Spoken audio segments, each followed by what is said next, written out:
ketika mau masuki Ramadan, setengah bulan menjelang Ramadan itu sudah nggak boleh ada masalah dengan orang lain, Oke, nggak boleh ada dendam, nggak ada ya boleh ya ya. ada rasa sakit hati kepada orang Jadi lain.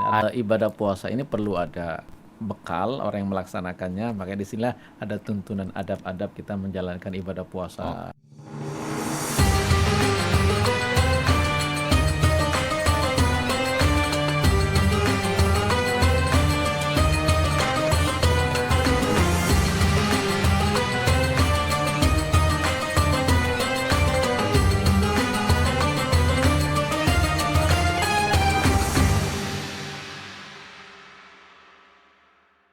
Assalamualaikum warahmatullahi wabarakatuh. Halo Sobat Bicara dimanapun Anda berada. Bertemu lagi di podcast kesayangan kita, Bicara. Bincang Ramadan ceria. Temu bincang, temu inspirasi. Bersama saya, Heru Mudianto MPD. Hari ini kita kedatangan narasumber yang sangat luar biasa, Bapak Ahmad Musyafa LC MPDI. Assalamualaikum Pak Yai. Waalaikumsalam warahmatullahi Oke, wabarakatuh. eh, gimana puasanya, sehat, lancar-lancar aja kah sejauh ini? Alhamdulillah, ini di hari kedua lancar. Oke. Dan ini Pak Yai, mungkin kita udah ngobrol sebelum ini tentang masalah adab. Nah, ternyata menurut pendapat Pak Yai itu ada perbedaan antara arti adab di bahasa Indonesia dan arti adab di bahasa Arab gitu. Nah, ini maksudnya gimana nih? Iya, jadi kalau kita ketika disebut kata adab yang langsung terbesit dalam pikiran kita sebagai orang Indonesia itu lebih kepada tata krama, sopan santun, etika. Oke. Nah, kalau dalam bahasa Arab biasa dipakai adab itu kaitannya dengan ada yang dipakai untuk sastra itu juga termasuk adab. Kemudian adab kalau dalam bentuk jamaknya itu biasanya dipakai dalam tata cara pelaksanaan tertentu, apa misalkan tata cara wudhu, misalkan tata cara minum, tata cara tidur sesuai dengan tuntunan baginda Nabi Muhammad SAW. Oke, nah ini masih berkaitan karena kita ada di bulan Ramadan Pak Yai. Betul. Apakah ada adab-adab tertentu dalam menyambut bulan Ramadan atau di dalam bulan Ramadannya gitu ya? Dan apakah ada juga adab-adab ketika kita berpuasa? Betul. Nah, mungkin yang pertama adab menyambut bulan Ramadan atau di bulan Ramadan terlebih dahulu nih. Kalau di zaman saya dulu nih, dulu banget kalau di kampung gitu ya. Nah, di kampung itu biasanya orang-orang desa itu ya tadi membersihkan rumah, menyambut itu membersihkan pekarangan atau mungkin dalam tanda kutip bahkan ada yang mandi di sungai sebagai apa ya, simbolis membersihkan diri. Dan apakah ada adab tertentu nggak sih Pak Yai untuk menyambut bulan Ramadan atau di dalam Ramadannya sendiri? Baik, jadi kita sepakati bahwa Ramadan ini adalah bulan yang istimewa, bulan yang berbeda dengan bulan-bulan yang lain. Dan kalau kita melihat apa yang pernah dilakukan oleh Rasulullah, jadi Ramadan ini pertama kali diturunkan perintah puasa Ramadan itu di bulan Sya'ban. Ya, di tahun kedua Hijriah. Kurang lebih 1 bulan ya persiapan Rasulullah untuk kemudian mempersiapkan Ramadan. Turun wahyu, kemudian Rasulullah diberikan waktu oleh Allah Subhanahu wa taala untuk ya sosialisasi, kemudian mengkondisikan bagaimana agar target dari puasa Ramadan ini tercapai. Maka disinilah kita bisa memahami persiapan itulah sesungguhnya adalah waktu yang digunakan untuk menyambut Ramadan, mempersiapkan Ramadan, mengkondisikan Ramadan. Kalau kita lihat di Ramadan tahun berikutnya jauh lagi persiapannya. Rasulullah mengajarkan kita doa misalkan ya, itu dimulai sejak bulan Rajab.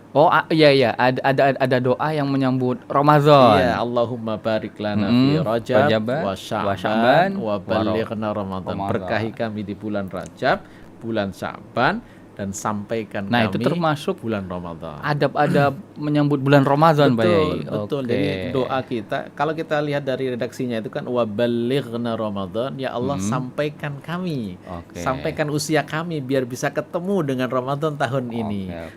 Sudah begitu kita nanti ketika bulan Sya'ban itu, kalau kita ketemu dengan, biasanya kita ada masyarakat kita memperingati malam nisfu Sya'ban. Nah, malam nisfu Sya'ban itu adalah semakin mendekat Ramadan, semakin meningkat kualitas atau kemudian persiapan orang menyambut Ramadan. Iya. Di malam hari itu kalau ada hadis Rasul ini kan redaksinya ketika malam nisfu Sa'ban, Allah melihat hambanya, Allah menyiapkan ampunan kepada hambanya. Yang minta ampun diampuni semuanya oleh Allah Subhanahu wa taala. Kecuali dua orang. Yang pertama orang musyrik, yang kedua musyahin. Musyahin itu orang yang berantem berseteru antara satu dengan yang lain. Di sini kan kita bisa memahami artinya ketika mau masuki Ramadan, setengah bulan menjelang Ramadan itu sudah nggak boleh ada masalah dengan orang lain, nggak boleh ada dendam, nggak boleh ada rasa sakit hati kepada orang lain. Artinya masuk Ramadan sudah betul-betul bersih hatinya. Jadi adab menyambut Ramadan, pertama kita bersihkan hati kita, tidak ada perselisihan kepada orang lain, apalagi kebencian ya. Kemudian mungkin tadi ditambah dengan doa menyambut Ramadan. Nah, nanti ada lagi tuh doa, kemarin kita baca doa ketika ada pengumuman misalkan hasil isbat, diumumkan itu ada doanya. Doa malam pertama Ramadan.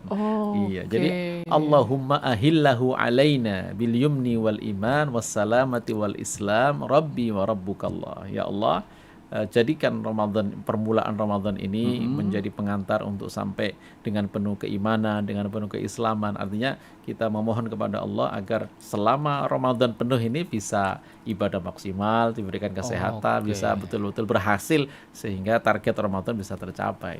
Nah, itu di sebelumnya ya. Betul. Terus juga biasanya ini nggak tahu, mungkin saya aja kali ya. Biasanya ketika Ramadan itu nggak tahu kenapa kita jadi lebih rajin ya.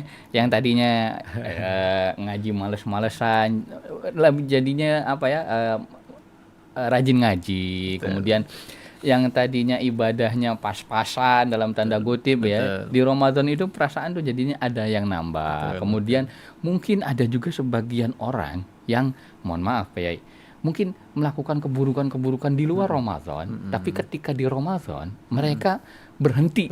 Nah, nggak tahu kenapa, mungkin apakah itu merupakan adab-adab juga di dalam ketika kita melakukan, menyambut dan melaksanakan berada di bulan Ramadan gitu.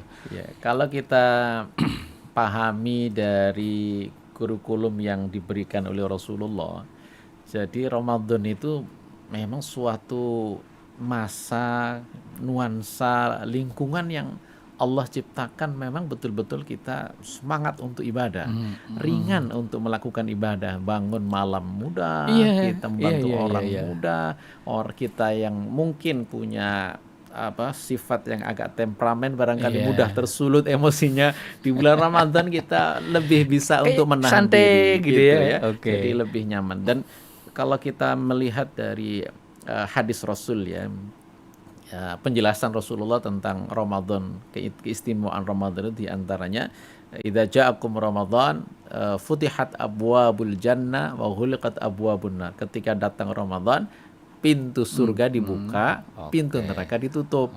Ada lagi lanjutannya itu suffidatis syayatin, setan dibelenggu. Begitu. Nah, mungkin ada yang bertanya, katanya setan dibelenggu, tapi ada juga orang yang bermaksiat di bulan Ramadan begitu. Ada aja yang jalan. Apakah hadisnya salah gitu ya? Jadi kalau saya memahami hadis ini ya dari beberapa kali melakukan perenungan begitu ya.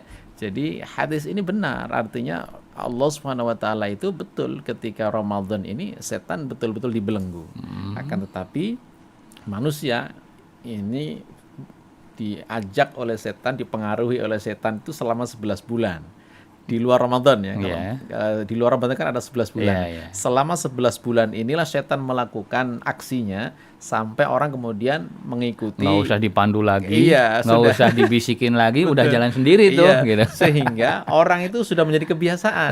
Ketika dia sudah masuk Ramadan, kebiasaan-kebiasaan itu tidak dia terbawa, tidak hilang. Artinya setannya sudah istirahat, tetapi pasukan-pasukan setan dalam bentuk manusia ini dia masih tetap bisa terbiasa melakukan kebiasaan itu. Sama ini Kiai, apakah ada adab-adab ketika kita berpuasa? Nah, itu kira-kira seperti apa tuh adab-adabnya? Jadi sebagaimana tuntunan ibadah yang lain. Jadi puasa tentu ada adab-adabnya agar puasa kita betul-betul sesuai dengan tuntunan, kemudian tidak ada yang melanggar, baik dari sisi syariatnya, artinya dari sisi fikihnya itu sah begitu ya. Kemudian juga dari sisi kualitasnya, kan ada secara puasa secara fikihnya itu sah. Misalkan begini, ada orang sahur nih, setelah sahur dia tidur, kemudian dia nggak sholat subuh, kemudian dia nggak sholat zuhur, dia nggak sholat asar, dia bangun jelang puasa, jelang buka puasa maksud saya. Jadi ketika mau buka puasa dia bangun, kemudian dia buka puasa. Kalau kita ukur dalam sisi fikihnya, itu nggak ada yang salah. Puasanya sah, sudah niat, sudah menahan hal-hal yang membatalkan puasa, tetapi dia dalam waktu yang sama dia melanggar yang lain, artinya dia meninggalkan sholat.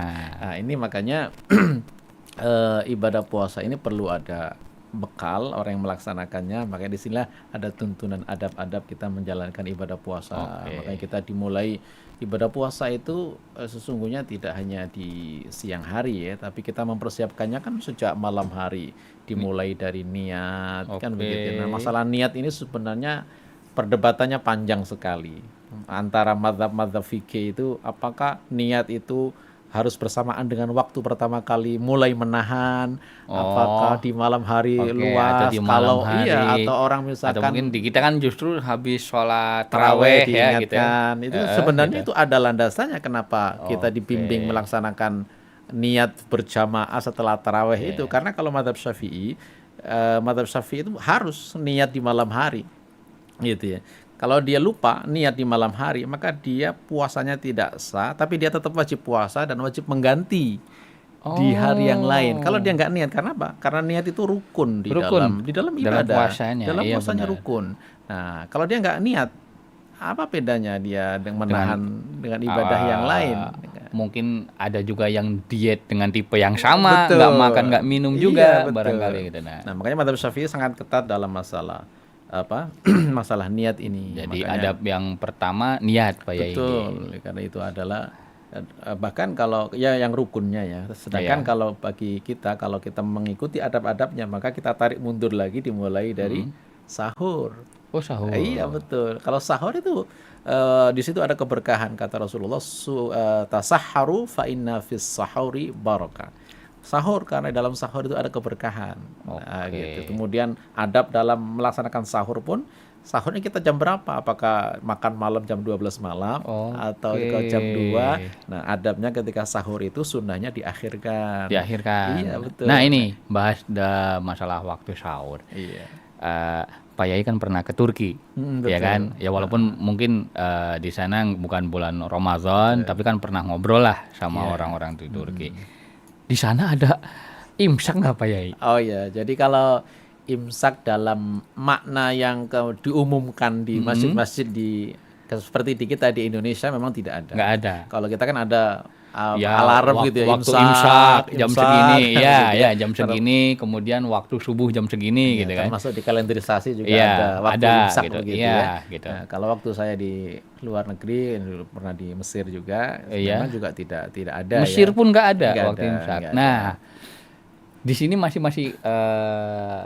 ada di beberapa masyarakat yang masih bingung. Boleh nggak sih ketika waktu imsak? Itu masih makan. Nah, itu hukumnya gimana? Karena di masyarakat itu masih ada yang ini udah imsak nggak boleh makan gitu. Padahal setahu saya batas makan itu kan waktunya subuh, ya kan? Bukan imsak itu. Nah, itu gimana, Pak Yai? Kalau kalian lihat secara definisi puasa sendiri itu kan menahan dimulai dari terbit fajar. Nah, terbit fajar itu ya goalnya atau pengumumannya yaitu adzan. Adzan subuh. Adzan subuh, gitu. Nanti ada perdebatan lagi, adzan subuh itu dihitung Allahu Akbar ketika awal atau selesai gitu. Karena ini lagi masuk Allahu Akbar nanggung nih gitu ya. Nah, makanya kalau ada kaidah dalam usul fikih itu al-khuruj minal khilafi mustahabun. Keluar dari perdebatan yang meragukan itu lebih baik. Jadi ditarik lebih mundur. Makanya kita mengapresiasi sesungguhnya dengan adanya imsak itu, maka kita lebih yakin puasanya, kemudian kita tidak dihantui oleh was-was, keraguan, "Duh, puasa saya sah nggak ya sih tadi?" Apalagi makan, Lagi kemudian makan udah adzan adzan gitu gitu ya, ya. kemudian Oke. buru-buru minum. Jadi kan kita was-was gitu. Makanya kita apresiasi sesungguhnya ketika ada yang membuat waktu imsak ini, saya kira luar biasa ini ya, pikirannya maju ke depan gitu ya, Iya, artinya iya, iya. sangat Sangat brilian. berhati-hati Betul, gitu ya. sangat berhati-hati, Berhati-hati dalam betul. ibadah. Memang nggak ada di tempat lain, tapi dan kalau ada pengumuman imsak, artinya itu nggak ada masalah, kita masih Masih minum, makan gitu kemudian ya. masih makan. Memang idealnya sih kita sudah selesai makan berat ya, paling ketika imsak itu sudah minum lah untuk mempersiapkan. Kalau makan kan buru-buru ya, Iya, karena iya, waktunya iya, iya. cuma 10 menit Biasa, saja iya. antara imsak dengan adzan gitu. Jadi secara agama memang tidak ada tuntunannya, memang Tapi hanya ada itu waktu hanya sahur. sebagai salah satu usaha ulama Betul. kita untuk kehati-hatian. Betul. Jangan sampai kejadian yang tadi. Betul, Jadi betul. kalau misalnya kita waktu normal sebelumnya bangun, ya udah waktu imsak, waktunya berhenti makan. Ya. Kalau masih mau minum silahkan, diperbolehkan. Ataupun kalau misalnya waktunya darurat, kita baru bangun jam segitu, ya nggak apa-apa masih makan gitu kan ya, masih betul. diperbolehkan. Diperbolehkan. Ya itu termasuk adab-adabnya begitu ya. Jadi sahur, kemudian sahurnya pun diatur kan begitu. Diakhirkan, sunnahnya begitu. Maksud adab-adab begitu sampai kemudian kita niat bagaimana niatnya? Apakah niat di saat itu atau cukup niat ketika tadi malam sholat taraweh begitu ya. Nah ini memang ada juga kalau mazhab yang lain selain mazhab Syafi'i, namanya orang bangun sahur itu dia nggak mungkin makan malam. Itu sudah niat Maksudnya untuk mau gimana? puasa. Maksudnya begini, ketika dia makan sahur otomatis dia mau puasa. Jadi nggak perlu dia Nggak perlu kemudian mendeklarasikan. mendeklarasikan nawaitu shauma ghadin itu iya. mazhab Paham, Hanafi paham. begitu. Jadi lebih sangat leluasa di dalam masalah niat. Makanya kalau mazhab Syafi'i memang sangat ketat sekali. Makanya kenapa latar belakang ada nawaitu shauma ghadin ketika selesai sholat tarawih untuk betul-betul mengingatkan jangan sampai rukunnya hati-hati tadi. Betul. Supaya jangan sampai ada yang kelewat, Betul. jangan sampai ada yang terlanggar. Betul. Oke Pak Yai, sama ini kalau di adab-adab puasa itu ini benar nggak saya tanyakan juga. Tadi mungkin sudah dibahas juga sedikit. Kalau di puasa kita tidak diperbolehkan, misal, jangan marah-marah, nanti puasamu badal. Nah itu kayak gimana tuh Pak Yai? Iya, jadi kalau di bulan puasa itu ada yang membatalkan puasa, artinya puasanya batal secara fikih gitu ya. Iya. Ada yang membatalkan pahala puasa. Oke, Nah, jadi ada yang membatalkan puasa secara fikih dia batal, dia harus mengkodok mengkodok, puasanya. ganti. Ada yang membatalkan pahalanya. Dia puasa tapi nggak dapat pahala. Nah, yang membatalkan puasa yang mana, yang membatalkan pahala yang mana nih? Nah, kalau yang membatalkan puasa, ya berarti kan secara fikih ya, misalkan dia melakukan hal-hal yang memang membatalkan puasa, misalkan makan, minum, berhubungan suami istri di siang hari. Nah, itu adalah hal-hal yang membatalkan puasa, sehingga dia wajib untuk menggantinya di waktu yang lain. Atau perempuan misalkan ada haid, otomatis dia batal, meskipun dia sudah niat dari awal, ikut sudah sahur, 5 menit menjelang buka puasa, dia tetap saja dia batal gitu. Dia harus wajib mengganti. Itu dari sisi fikihnya terukur. Kalau fikih itu terukur.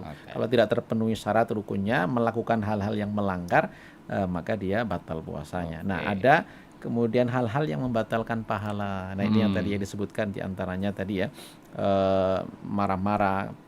Kan kata Rasulullah itu, idza ja'akum Ramadan fala yarfuth fala yashab. Nah, gitu ya, jangan berkata-kata yang kotor, berkata-kata yang menjerumus kepada syahwat, kemudian berteriak. Itu kan mungkin juga salah satu bentuk emosi. Yang gitu ya, marah begitu. Nah, itu diantara hal-hal yang membatalkan puasa, membatalkan pahala puasa. Kalau secara fikih puasanya nggak ada masalah. Nggak ada masalah. Iya, tapi termasuk di antara orang-orang yang ya mungkin tidak dapat pahalanya pahala mungkin puasa, berkurang atau bahkan tidak dapat sama sekali. Gitu betul. Ya. Makanya kan Rasulullah berpesan, ruba min sha'imin laisa min siyamihi illal ju' wal atas. Betapa banyak orang yang berpuasa itu dia tidak mendapatkan puasa kecuali rasa lapar dan dahaganya saja. Artinya di situ kan Rasulullah mewanti-wanti bahwa sesungguhnya dia nggak dapat pahala supaya gitu. menjaga puasanya. Menjaga puasanya. Jadi buat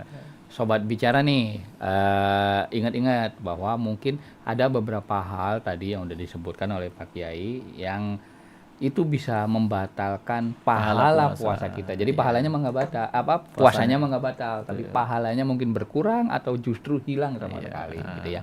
Nah, sama ini lagi karena kita membahas yang membatalkan, kemudian ada beberapa hal Pak Yai yang masih saya pertanyakan gitu, yang mungkin masyarakat juga masih bingung gitu.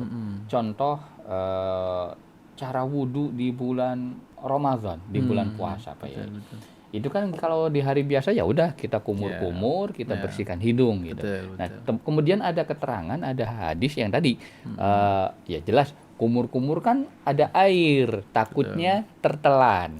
Kemudian ada juga hadis yang nggak boleh memasukkan jari ke hidung kayak ngupil atau ke telinga. Nah, itu kan sedangkan wudhu kan ke hidung masuk, ke telinga juga mungkin kalau ke telinga agak di luar ya, jadi nggak terlalu masuk gitu. Nah, jadi sehingga ada yang wudhunya itu tidak kumur-kumur lagi, tidak hidung lagi, tapi langsung ke muka gitu. Nah, itu gimana Pak Yai? Baik, betul ya bahwa berkumur-kumur kemudian istinsyak atau memasukkan air ke hidung itu sunnahnya wudhu gitu ya. Akan tetapi nanti berubah hukum itu ketika kita sedang dalam keadaan berpuasa, karena ada hal-hal yang jauh lebih dikhawatirkan kalau dilakukan akan membatalkan puasa.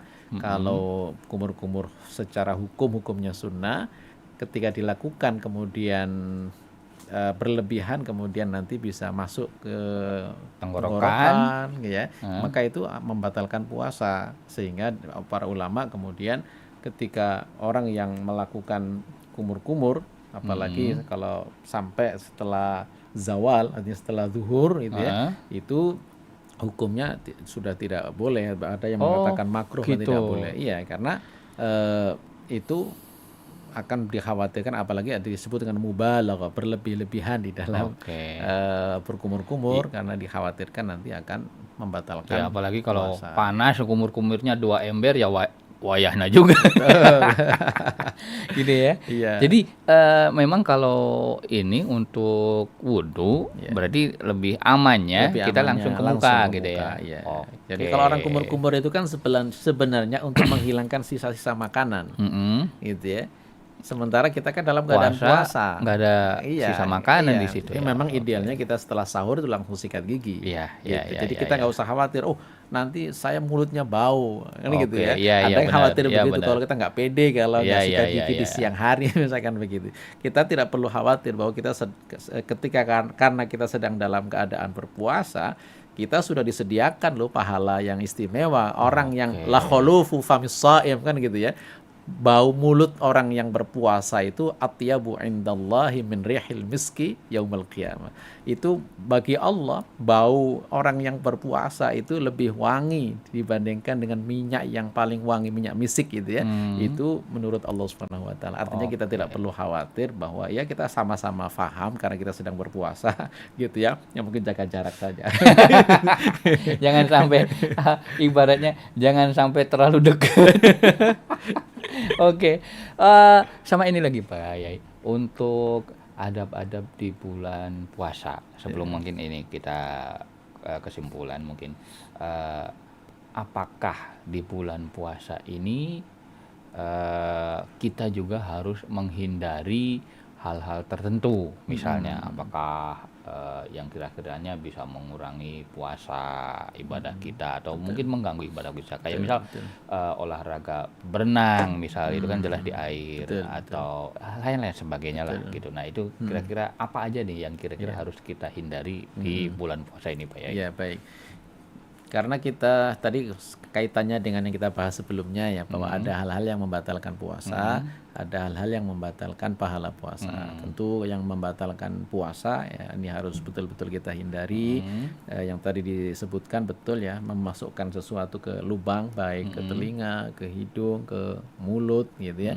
Ini hal-hal yang memang akan membatalkan puasa. Misalkan ada orang korek kuping di siang hari, maka gitu. ini ya bagusnya memang harus di malam hari begitu ya. Kemudian ngupil di siang gitu hari, ya. kalau memasukkan ke dalam ya, sangat-sangat dalam gitu ya. Itu kecuali kalau hanya di luar di luar-luarnya masih kelihatan, itu nggak ada masalah gitu ya. Tapi kalau sudah sampai wudhu kayak tadi disebutkan nggak ada masalah. Tapi kalau sudah sampai pakai cotton bud gitu ya, memasukkan itu membatalkan puasa. Makanya kalau kita melakukan hal ini bagusnya di malam hari, gitu ya, sehingga aman. Kemudian hal-hal yang membatalkan dari sisi pahala puasa, mengurangi, termasuk tadi yang saya sebutkan, misalkan ya mata kita melihat sesuatu yang tidak dibenarkan oleh Allah gitu ya, kemudian berkata-kata yang dusta, menyakiti orang lain, ghibah,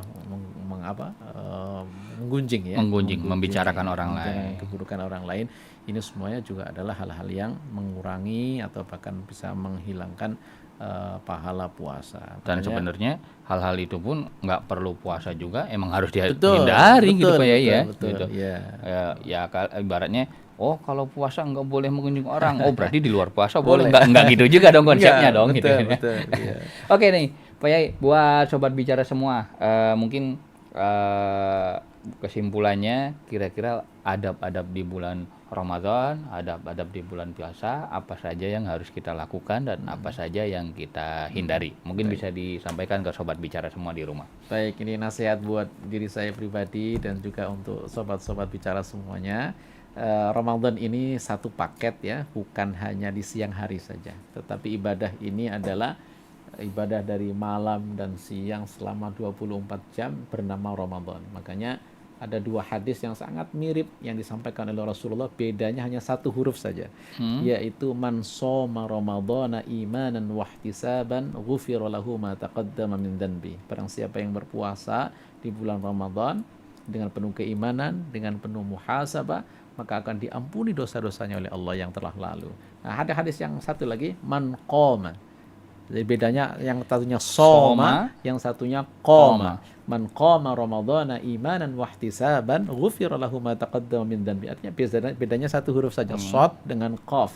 Nah, kalau shad ini otomatis di siang hari, qaf ini maksudnya qama itu qiyamul lail. Artinya menghidupkan waktu malam. Jadi di waktu malam kita punya kesempatan yang sama dengan di siang hari ketika puasa. Nah, itu makanya kita kesempatan. Ramadan ini adalah satu paket, maka kita isi Ramadan ini dengan kegiatan-kegiatan yang produktif, baik kegiatan ibadah yang kita biasa melakukannya, ditambah lagi dengan membaca Al-Quran, bersedekah, termasuk target-target individu kita untuk perbaikan-perbaikan, untuk peningkatan kapasitas diri kita. Ini semuanya adalah bagian dari ibadah ya. Kemudian tugas kita di tempat masing-masing, kita sebagai dosen, kita sebagai mahasiswa, kita sebagai karyawan di tempat, ketika kita melaksanakan ini semuanya itu adalah kita sedang beribadah gitu ya. Makanya tidak mengenal Ramadan, kita di dalam Ramadan apalagi, maka ini semuanya kita niatkan untuk ibadah kepada Allah Subhanahu wa taala, sehingga nanti kita bisa mendapatkan apa yang menjadi target dari Ramadan itu, la'allakum tattaqun, menjadi pribadi yang bertakwa gitu ya. Jadi kita hidupkan waktu malam, kemudian kita maksimalkan ibadah di siang hari di Ramadan, dan semua amal-amal ibadah semuanya dilipat gandakan pahalanya di bulan Ramadan ini yang tidak kita temukan di luar Ramadan. Kalau kita tidak bisa mendapatkan ini di Ramadan, sangat sulit untuk kita mendapatkannya di luar Ramadan. Oke, terima kasih Pak Yai. Jadi secara keseluruhan sobat bicara, kita sudah ngobrol banyak tentang adab-adab di bulan Ramadan. Jadi intinya Ramadan bukan hanya puasa di siang hari, tapi juga ibadah paket juga di malam hari. Jadi mari kita ikuti tuntunan-tuntunan Nabi dan Rasul, apa saja, baik dari sahurnya, baik dari bukanya, baik dari perilakunya, amal ibadahnya, untuk dilaksanakan di bulan puasa. Dan kita juga jangan lupa menjauhi hal-hal yang dilarangnya juga. Oke, sampai bertemu di episode selanjutnya di Bincang Ramadan Ceria, temu bincang, temu inspirasi. Sekian dari saya. Assalamualaikum warahmatullahi wabarakatuh.